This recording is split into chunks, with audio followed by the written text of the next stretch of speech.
So VAXEE released a 4K Outset AX. Let's see what we think.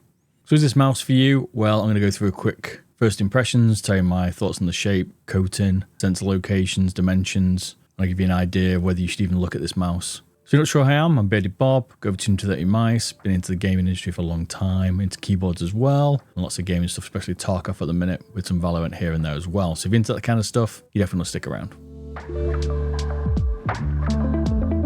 So Outset AX 4K version. Let's see what's it's like inside, let's see what's changed.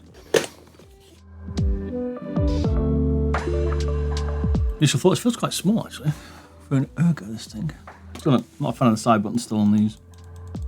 Okay, those feel a little bit mushy. But decent size, good skates.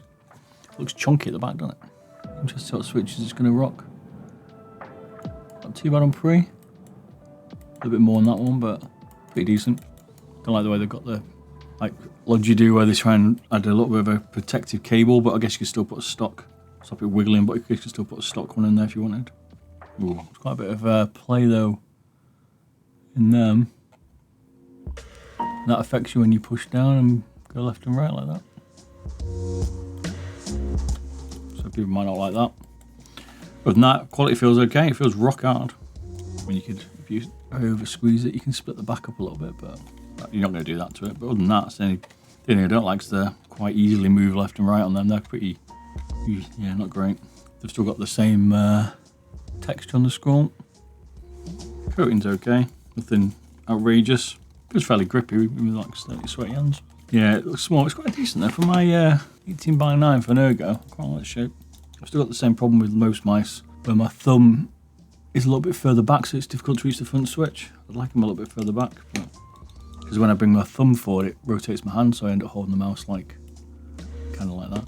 When you're holding it like that, you have to like, it's awkward, isn't it? Show me your dimensions.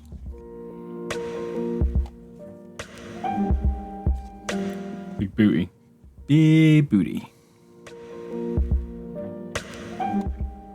Quite high as well. These are always tricky to measure because it's like not really on the base, but you have to try and line it up with the edge of the mouse because it's an Ergo. I don't know, 30 maybe. Yeah, about right. So it's centered. That sensor slightly far forward though. Yep. A little bit further forward. Standard front button size. Maybe the left one's slightly small. It does bulge out a little bit, the right one. Oops.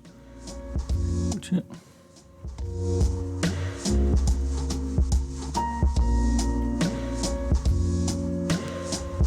It's skinny.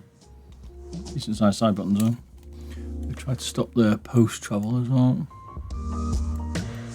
So there's a massive gap here, but not too bad. You could really push it, even then you can't quite get it shut, but that one's a lot harder. It's a bit tighter, that one, but not bad.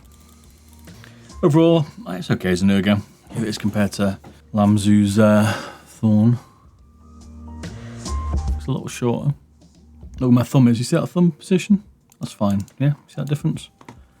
On this one, I feel like I'm holding it further back. I don't know why. Whether it's the way it's curving my hand or something differently. Or it's a bit higher, maybe. Looks a little bit higher at this corner. So I'd probably prefer the Thorn Fanatic one if it was my choice for the shape. 73 grams. Balancing points over the sensor, so yeah, it's decent.